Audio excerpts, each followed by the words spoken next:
Okay, well, welcome. Thank you for joining us. Sorry that the live stream didn't quite work out, but this is the recorded version, and we'll make sure that you have all the contact information, so if any questions come up afterwards, you guys can reach out to us.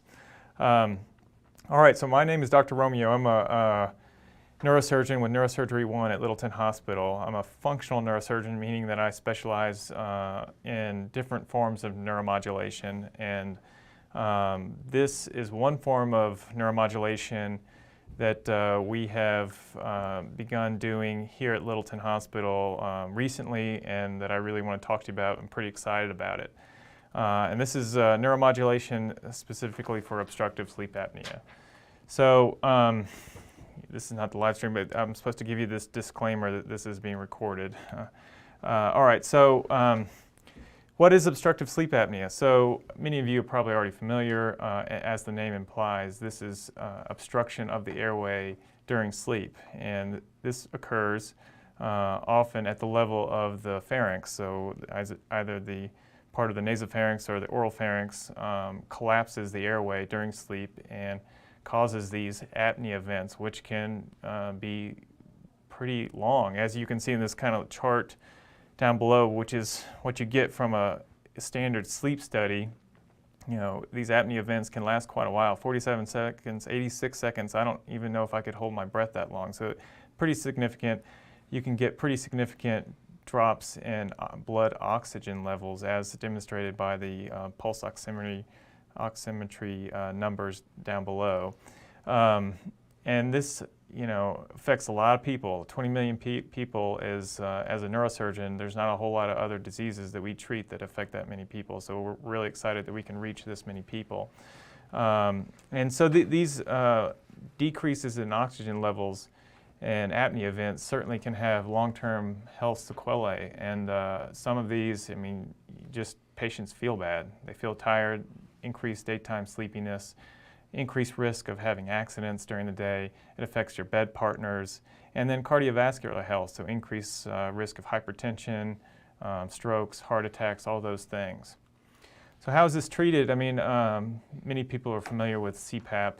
It's sort of the mainstay treatment, and it's very effective.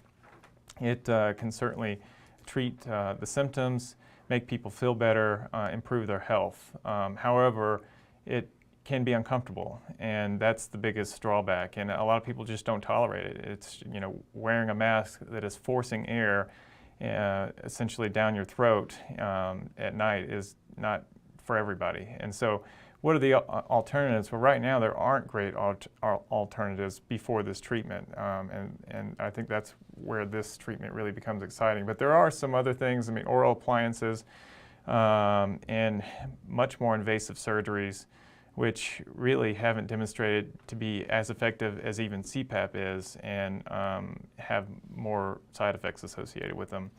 So upper airway stimulation therapy. So how does it work? So this is a very exciting therapy.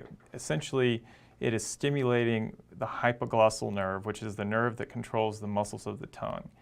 And it is stimulating branches of the nerve that result in protrusion of the tongue. The tongue actually protrudes out slightly, and in doing so, it pulls the airway open and fixes the apnea events. And so patients, when they have the implant, they're given this remote, which you can see in the picture below. And essentially they, at nighttime, turn it on, and after a 30-minute period or so, when the patient falls asleep, the therapy begins, and it times stimulation to inspiration, and so that every time you take a breath, it delivers stimulation, which opens up the airway. So we talked about that. This is a video we can kind of go over the news. Let's see if I can make it work.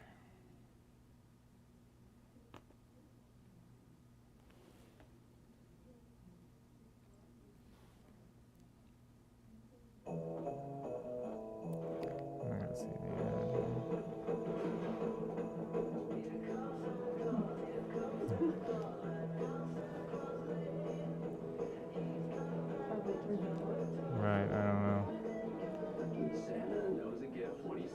Cut this out.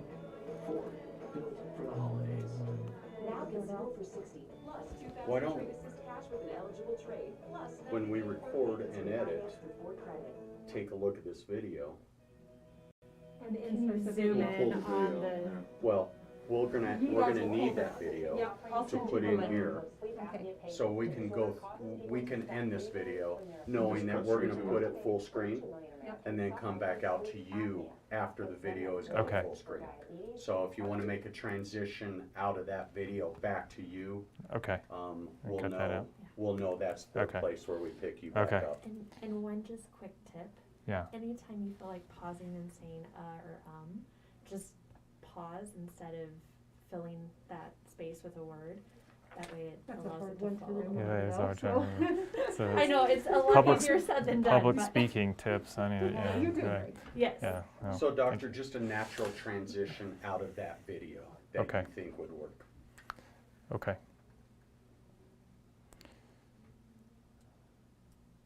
All right, I think that gives a great overview of the therapy and a good interview with a patient who was really benefited from the therapy. So how does this work? What does the surgery actually involve? So it's 3 small incisions. It's an incision just underneath the chin where we actually find the hypoglossal nerve and wrap the stimulator around the nerve. And then it's an incision just below the clavicle, the collarbone, where the actual battery sits. And then it's another incision in the mid-axillary line, sort of just underneath your armpit area, where we placed a pressure probe in between the ribs at one level, and that is actually what detects inspiration and measures inspiration and allows the device to then time stimulation to the inspiration. And the battery lasts a long time, 11 years. It only operates at night. It is an MRI compatible or conditional device, so it does allow certain MRIs, not all MRIs, but certain MRIs. And the surgery itself is generally an outpatient procedure, so patients oftentimes, most of the time, go home the same day. The pain associated with the procedure is minimal, usually well controlled with over-the-counter medications. And we try to limit, for the first several weeks, strenuous activity just until it heals in, but then back to normal activity. There's really no restrictions. Okay, so then after you have it implanted, you will see either your pulmonologist or myself in follow-up, and that's when we turn it on and we find the settings that are most comfortable for you. And then generally, you go home, and over the course of several weeks, you slowly ramp up the stimulation amplitude so that it's well tolerated by you. And then we track you. We make sure that, over the next several months that it's actually working for you, that you feel better, you feel more rested. And then also, we get another sleep study, usually at about 3 months afterward, and can actually demonstrate objectively that you have improvement. And so this has been a well-studied treatment, FDA approved now, randomized controlled trials. It was not a randomized controlled trial, but it was a prospective trial on the therapy, looking at patients before and after, and the improvement in their numbers. The numbers that you usually get for a sleep study, some of you may be aware, there's the apnea-hypopnea index, the AHI number, which is the primary number that you look for in a sleep study. And you can see that there's substantial improvement, 79% reduction. So the average at pre-treatment was 29, and then and just so you get kind of a reference, greater than 15 is moderate to severe, is defined as moderate to severe sleep apnea. So these were at near almost 30 before treatment and down below 6 after treatment. So it's a very effective treatment. And then even other things, snoring. So a lot of people ask this, is not guaranteed to improve your snoring, but it certainly does in the large majority of patients. Over 90% of patients had significant reduction in their snoring, or nearly 90%. So it really not only can help you, but also your bed partner as well. And besides the objective things, patients feel better. Patients liked it. Patients gave very positive responses in follow-up, and these are 5-year follow-ups, so pretty durable treatment. And this is just showing what we've already talked about. This is well-studied, FDA-approved treatment now. So how do you know if you're a candidate? What are the requirements to have this treatment? So you have to not tolerate CPAP, which can be that you just don't like wearing it. It doesn't have to be that you are forced to use it for a certain period of time. It could be you just can't wear it because it's uncomfortable. Usually your body mass index of less than 32 is a requirement, so sometimes there's some flexibility with that as well. And then you have to have moderate to severe sleep apnea on a sleep study usually done within 2 years. And so that's that AHI of greater than or equal to 15 that we're looking for. And then you have to actually undergo a endoscopic exam under anesthesia, where we actually make sure that your airway collapse is something that will respond to the treatment. So we can actually look in the back of your pharynx and verify that we think with a high degree of confidence that you will respond to this treatment. And so just to reiterate, this is a low-risk procedure. Oftentimes go home the same day. Risk of the procedure are pretty low. Infection being the most thing that we worry about the most, but it's pretty rare. It's very well tolerated. Patients like it, and it improves their symptoms. It's effective. And a patient ambassador program, I left that in because this is a nice feature that the company offers, where you can actually get in contact with a patient that has it, talk to them about it, see if it seems like it's something for you. And so this is where you can find some more information. This is my information, and then also the company website they've really done a great job of providing lots of information and resources for patients. So some questions. Can I go through airport security? Yes, you can go through airport security. Oftentimes what you will have is a card that says that you have an implanted device, and that just means that usually you don't go through the metal detectors, that they just do a simple pat down. But yes, you can go through airport security. What are the side effects? So very limited side effects for this treatment. Sometimes you can have tongue weakness. That's not very common, and usually it's transient if it does happen, meaning it gets better. Sometimes there is some discomfort related to just having your tongue your muscle stimulated in that way.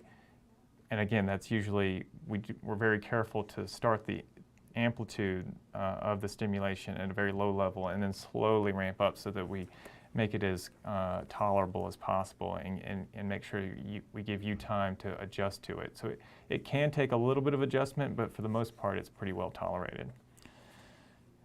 Will I feel the piece wrapped around the nerve? So if you go looking for it, you may be able to palpate it, but it won't be noticeable otherwise. Will I feel the battery pack?